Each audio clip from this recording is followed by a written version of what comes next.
कुछ कर लिया हमारा लड़का रे, तुम लोग देखो रे, कुछ कर लिया इस तरह। हम लोग को पिटवाएंगे, उठवा के ले जाएंगे। तो हम लोग को जो वहाँ मिला था पुलिस को वही नहीं दिखा रहा था। तो नमस्कार, मैं हूं आपके साथ निजाम खान। आप देख रहे हैं राष्ट्र संवाद में आपका स्वागत है। अभी हम इस वक्त पहुंचे हैं दुमका जिला के रानीश्वर प्रखंड क्षेत्र के वृंदावनी, और ये थाना आपका टोंगरा पड़ रहा है। और ये जो है कि आज यहाँ से जो खबर निकल करके सामने आई कल जो है कि बीते शाम को, वो दिल दहलाने वाली खबर सामने आई है।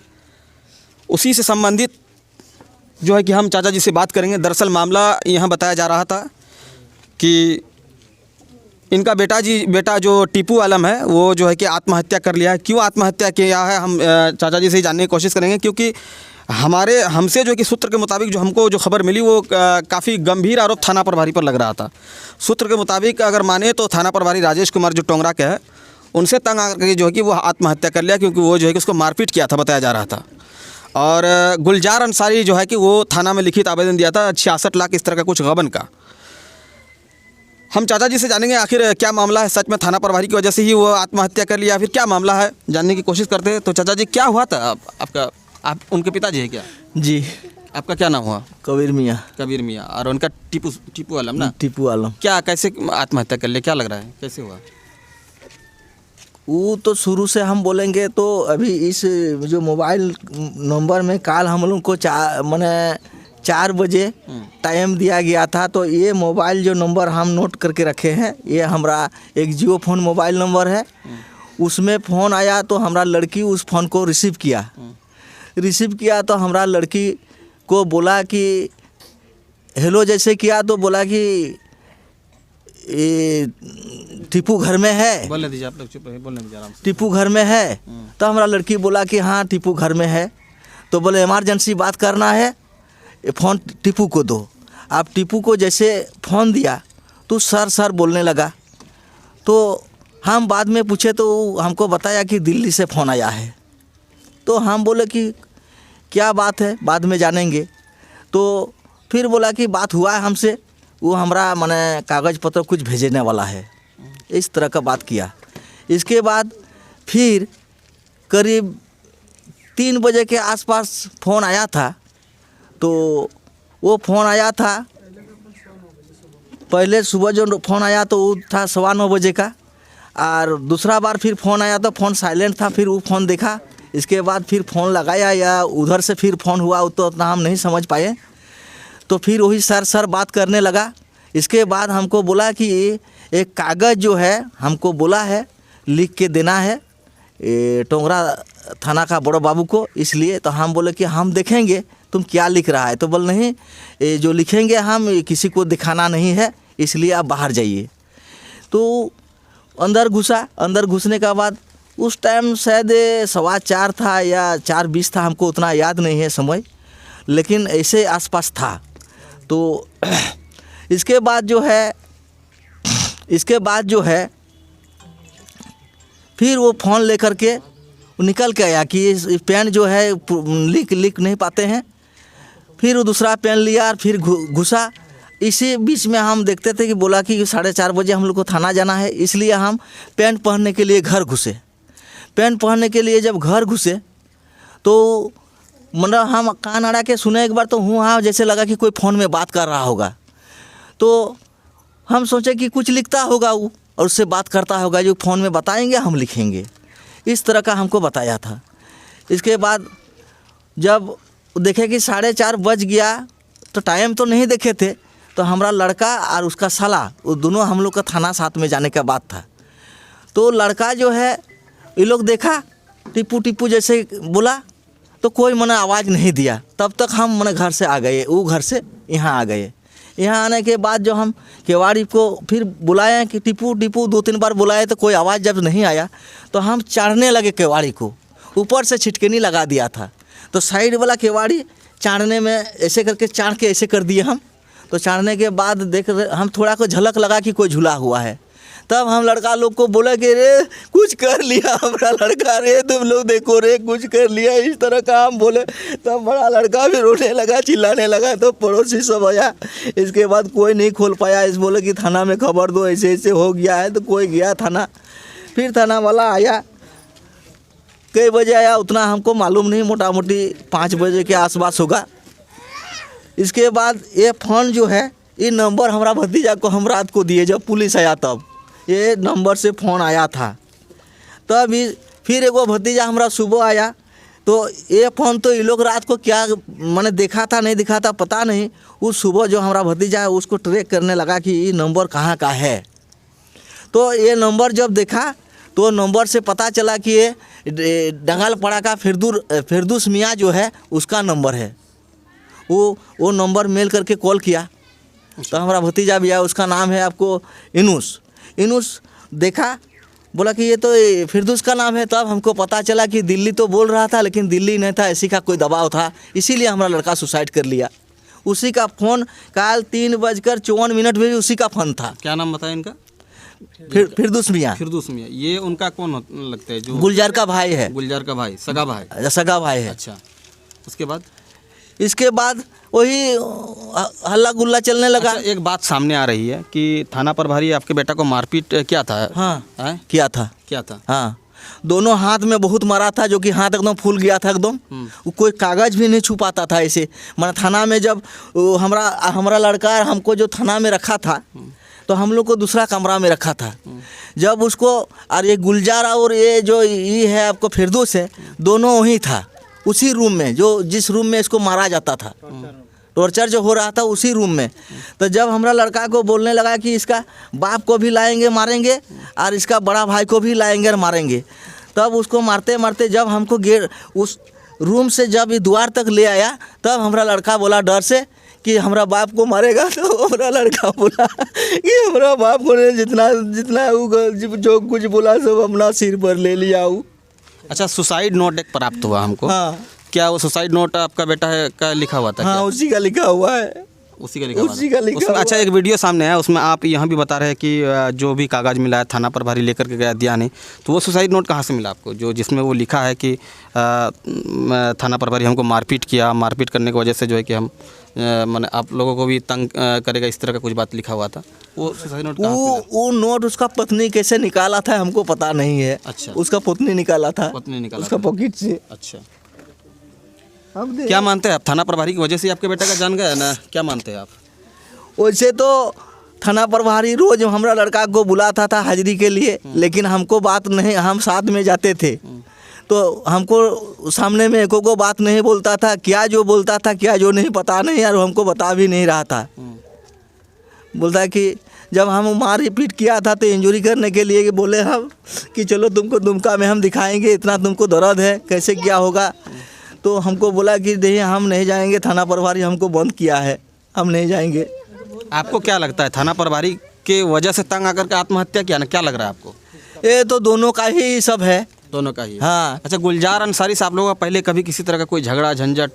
नहीं, कुछ नहीं था। कुछ नहीं था ना। किसी तरह का कोई लेन देन भी क्या किया था नहीं किया था हमारा लड़का के साथ था, हमको कभी वो मालूम भी नहीं कराया। आपका बेटा क्या काम करता था? हमारा बेटा तो कश्मीर में वो जो मेट लोग काम करता है उसका सेकंड मेट का काम करता था। सेकंड मेट का काम? हाँ। अच्छा, कभी कभार। अच्छा, और इनका बेटा बेटी कुछ लड़का? एगो लड़की है 10 महीना का। 10 महीना का जी। अच्छा, तो ये देख सकते हैं काफ़ी दर्द भरी स्टोरी है, और ये एक बाप की पीड़ा मैं बता रहा हूँ जो जिनके आंखों के सामने अपने बेटा का जो है कि जान चला गया। और ऐसे में ऐसे पिता के दिल में क्या गुजरता होगा, क्योंकि संभवतः जाहिर सी बात है बेटा के सामने पिता गुजरता है, लेकिन जब पिता के सामने संभवतः है कि बेटा के सामने पिता गुजरता है, लेकिन जब पिता के सामने बेटा गुजर जाता है तो वैसे पिता का न जाने दिल में क्या दर्द होता होगा। और जहाँ तक थाना प्रभारी राजेश कुमार की बात है, इस पर गंभीर आरोप है।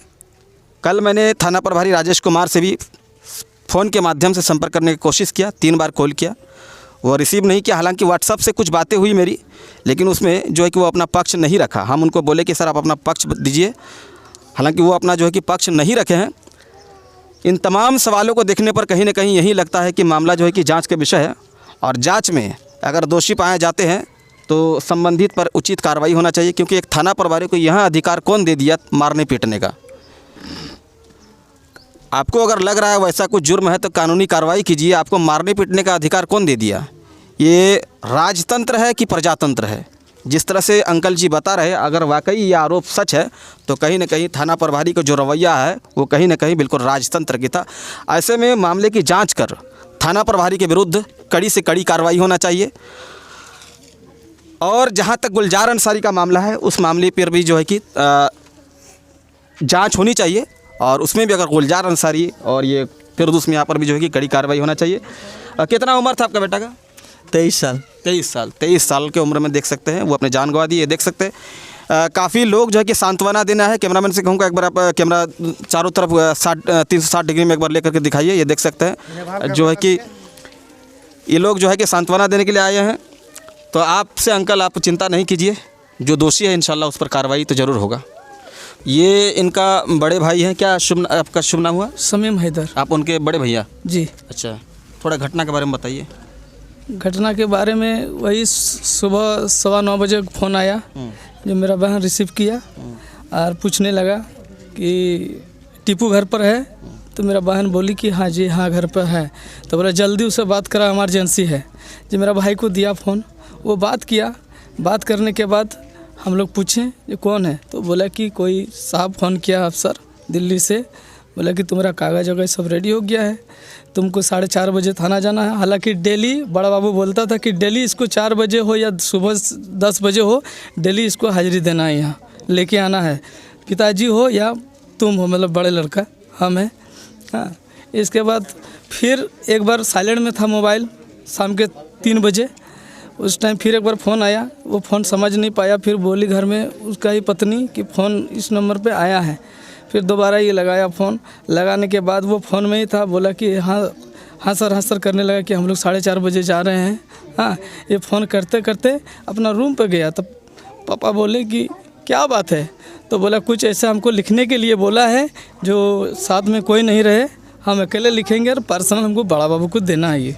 हाँ, इसके बाद रूम घुसा, वो बंद कर दिया। लॉक करने के बाद फिर निकला, वो पेन नहीं चल रहा था शायद।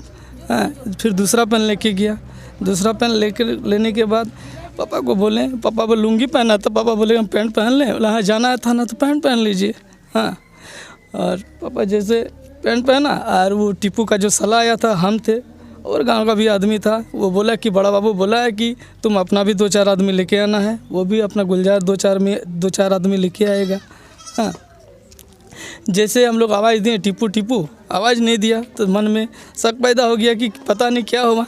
अब पिताजी जैसे दौड़ के आया, धक्का मारा, किवाड़ी तो नहीं हिल रहा है, तो थोड़ा सा नज़र आया, ऐसे करके धक्का जैसे लगाया, कोई लटका हुआ है। तो हम लोग तो रोने लगे, चिल्लाने लगे। इसके बाद बोले कि कोई थाना में जाके बोलो ऐसे ऐसे हो गया है। जैसे थाना यहाँ से 1/2 किलोमीटर है, 1 किलोमीटर भी नहीं है। 1 घंटा बाद आई पुलिस। हाँ, पुलिस आने के बाद हम लोग बोले कि वो जो लिखा था वो हम लोग को चाहिए, जो डेट करने के टाइम कुछ लिखा है उसका कॉपी था, पेन था हाथ में। तो हम लोग सोच रहे थे, बोला है कि हम अकेले में लिखेंगे। हाँ, इसके बाद जैसे वो थाना प्रभारी लोग आके 1 घंटा बाद आके उसको निकाला, देखा। हाँ, हम लोग को बुलाया था 30 तारीख को वहाँ थाना पर। 30 तारीख को बुलाने के बाद हम लोग से पूछताछ किया। सुबह हम लोग 7:30 बजे पहुँच गए। मेरा भाई बोला कि पुलिस नहीं आने से पहले हम थाना पहुँच जाएंगे। हाँ, सबको बोला कि पुलिस मेरा घर नहीं आए, हम जाएंगे। खुद जाके वो हाजिर हुआ वहाँ। हाँ, इसके बाद वहाँ थाना जाके जैसे पहुँचा, हम लोग को बिठाया, उसको अलग रूम में बिठाया, पापा और हमको अलग रूम में बिठाया। पूछताछ करने के बाद हम बोलते सर हम मुर्गी बेचते हैं, कभी कभी किसी के घर जाते देहात से मुर्गी लाते 2-4 गो, गांव में बेचते हैं। बोला मुर्गी बेचता है, तुमसे लॉटरी का टिकट बेचता है। बोले सर किसी को भी पता कर लीजिए सर, हम लॉटरी का टिकट नहीं बेचना, खरीदते हैं ना बेचते हैं। तो 2-4 गो करके डेली 150-200 रुपया हम कमाते हैं। अपना परिवार फैमिली से हम अलग रहते, परिवार से हम लोग 3-4 साल पहले हम अलग हो गए थे परिवार से। हाँ, फिर हम बोले नहीं तुम बोलो बताओ दूसरा कोई 2 नंबरी करता है। बोले सर अब किसी से भी पता कर लीजिए, गांव में किसी से भी पूछ लीजिए, 2 नंबरी नहीं करते हैं सर। हाँ, 150-200 मजदूरी करके अपना परिवार चलाते हैं हम। अरे गांव का जितना भी आदमी यहाँ है सबको पूछ लीजिए कि हम क्या करते हैं। हम मुर्गी खरीदते हैं, मुर्गी बेचते हैं। मेरा सामने भी देखिए मेरा खचा रखा हुआ है वहाँ। हाँ, उसके बाद ये गुलजारा के वहाँ फर्स्ट दिन केस किया, बड़ा बाबू आया, आके हम बोला कि कहाँ गया है आपका बड़ा लड़का। पापा को बोला कि वो कहाँ गया है, टीपू आलम का पिताजी। तो बोला नहीं है, बाहर गया है।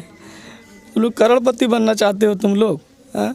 तुम लोग को लेडीज़ माँ लोग जो थी मेरी वाइफ, उन लोगों को बोला कि लेडीज़ पुलिस बुलवा के तुम लोग को पिटवाएंगे, उठवा के ले जाएंगे, तुम लोग का जितना टाली खपड़ा जितना जो है सब गाड़ी लेके तोड़वा देंगे। मतलब अनाप शनाप ढेरी कुछ बोल के किया बड़ा बाबू घर में आके। फिर दूसरे दिन भी फिर आया, फिर मेरी मम्मी बोली कि वो लोग आ जाएंगे कल और टीपू भी आ जाएंगे कल। हम लोग बाहर जो गए पापा और हम लोग से फ़ोन में कांटेक्ट नहीं हो पा रहा था टीपू से। तो जिससे हो रहा था, जैसे दामाद लोग गए तो वो मैसेज करता था, उसका फ़ोन में लगता नहीं था। तो बोलते थे कि हम लोग बाहर में हैं, बहुत दिक्कत में, परेशानी में है, घर में पुलिस आ रहा है। तो वो जैसे उसको सुना तो फिर वो आ गया। और आने के बाद मम्मी को बोली थी पुलिस की कल तक पहुंच जाना चाहिए। तो बोला हाँ कल तक पहुंच जाए। जैसे वो बोला हम लोग वैसे पहुंच गए, जाके अपने आप हाजिर हो गए। हाँ, पूछताछ करने के बाद उसको टॉर्चर भी किया बहुत। कौन टॉर्चर किया? बड़ा बाबू। और फिर दोस्त गुलजार वहीं था, रूम में बैठा था, वो अपना क्या क्या कागज़ दिखा रहा था, हम लोग को तो नहीं दिखा रहा था। पापा और हमको अलग रूम में रखता था और टीपू को अलग रूम में। सुबह भी उसको पूछा गया है, सुबह 12 बजे भी पूछा गया है। इसके बाद वो शायद 3 या 4 बजे के बीच जो उसको अंदर किया रूम पर, तो 9 बजे तक उससे सवाल जवाब करता रहा, टॉर्चर करता रहा। हाँ, और गुलजार भी था। फिर तो मारपीट की बात जो सामने आ रही वो कहाँ तक सच्चाई? आप मार के हाथ से पूरा एकदम फूल गया था, पूरा हाथ। अच्छा। जैसे मेरा गांव का मेरे चाचा लोग आया तो बोला कि इतना फूल गया तो चलो तुमको दुमका लेके चलेंगे, इंजरी करवाएंगे। मेरा भाई बोला कि नहीं जाएंगे, हमको बड़ा बाबू मना किया। वो बोला कि अगर हम चल जाएंगे तो फिर हमारा कुछ बड़ा सड़ा कर देगा, नहीं क्या करेगा। भाई हमारा चचेरा भाई। वो क्या देखा सुबह? अच्छा, आप क्या देखे सुबह आकर? सुबह आके देखे कि उसका हाथ पूरा फुला हुआ है, पैर सब यहाँ से यहाँ तक पैर में मारा, पूरा एकदम लाल लाल दाग उठा हुआ है। तो हम बोले कि इन लोगों को चलिए दुमका इंजरी करा देंगे। तो ये लोग बोला ठीक है, थोड़ा बात करके जाएंगे। तो लड़का से जब बात किया, ये लड़का का पिताजी हमको बताया कि लड़का से बात किए तो लड़का बोला कि नहीं हम नहीं जाएंगे, बड़ा बाबू मना किया है कि किसी डॉक्टर के पास मत जाओ, गांव में जो डॉक्टर आता है उसी से इलाज करा लेना। आप कौन लगते हैं उनका जो डेथ किया? भतीजा है। आपका भतीजा माने ये आपका चचेरा भाई? चचेरा भाई है। क्या शुभ नाम बताया अपना? मोहम्मद फिरोज मियाँ। मोहम्मद फिरोज मियाँ। तो देख सकते हैं जिस सुसाइड नोट भी, ये सुसाइड नोट कहाँ से मिला आप लोगों को? ये उस पुलिस जब उसका देखा तो हम सामने थे, तो उतना बढ़िया से उसका पॉकेट नहीं जांच किया था।